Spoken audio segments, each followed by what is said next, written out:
British line up in long lines in front of stores.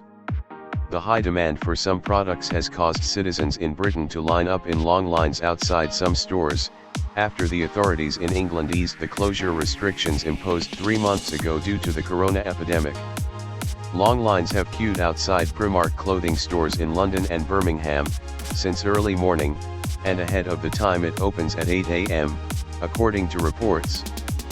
Primark, which has closed just like other clothing stores since March 23, relies on direct shopping and shopping from stores, not online. The authorities allowed all shops in England to open their doors, although retailers had to take strict safety measures. British Prime Minister Boris Johnson urged people to shop with confidence. He said he was very optimistic about the reopening of stores, despite his admission that retailers do not know the nature of the demand. Will there be a large turnout of the customers or will he be weak?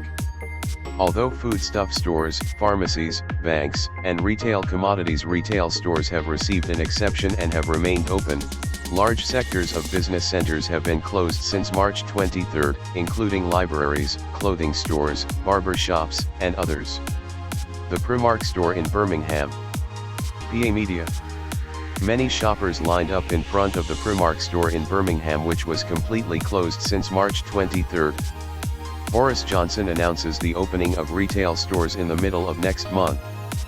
Wines and furnishings are among the 5 most sought-after sales at the time of the close of Corona. Doug Potman, the owner of HMV Stores, told the BBC programme Today, that he expected a rush of customers in the first week of work after his stores opened their doors. But he said retailers might face a problem if shoppers do not return at the same rate before the close.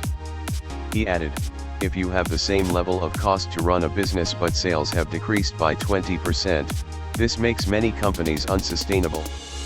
He warned that they were very hesitant, and admitted, "We think it will be a difficult year."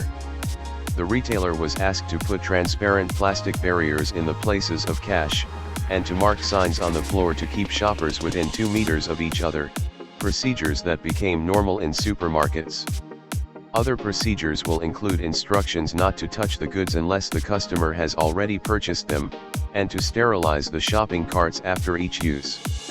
Retailers have vowed to provide a lot of antiseptics to customers. Toilets will also remain closed at Primark stores, but facilities will be opened in other stores, including John Lewis and Selfridges. The fitting rooms will be closed in most clothing stores. Libraries, including Waterstones, plan to place books and products in private rooms and not display them for a while if someone has browsed and did not purchase them, and jewelers use UV sterilizers to disinfect gold in minutes. However, not all stores will open their doors immediately. The John Lewis chain opened only 2 outlets on Monday in Kingston, and in the Paul region, as part of a gradual business plan that will continue until 11 more stores are opened on Thursday. Shops. But Andrew Murphy, Chief Operating Officer of John Lewis Stores, does not expect these measures to be lifted soon.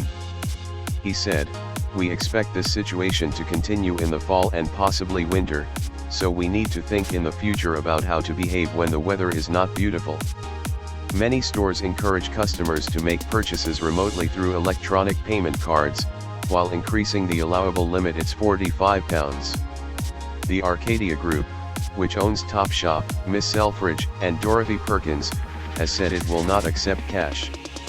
London's West End, which includes Oxford Street, expects visitors to drop 80% when it reopens on Monday.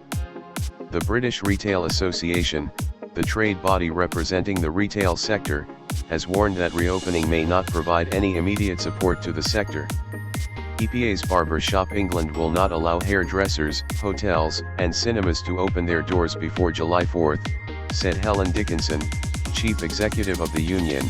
The combination of weak consumer confidence and a restriction of the number of people in stores means that many stores will continue to suffer from low turnout and lower sales for some time to come. Helen called on the government to help stimulate demand through a short-term reduction in VAT or a temporary reduction in income tax for low-income workers. Northern Ireland reopened non-essential stores on Friday, but there is no specific date yet in Wales and Scotland. England will not allow bars, restaurants, hairdressers, hotels, and cinemas to open before July 4, the date the closest so far, with the need to apply social divergence procedures. Experts in the hospitality and hospitality industry say the application of a social divergence rule of at least 2 meters is the main factor in reopening the economy. While others warn owners of bars and restaurants that they will not make profits if they ask customers to have to stay away from each other for 2 meters, places will not accommodate a lot of customers, so some people are asking to reduce the social distance to 1 meter.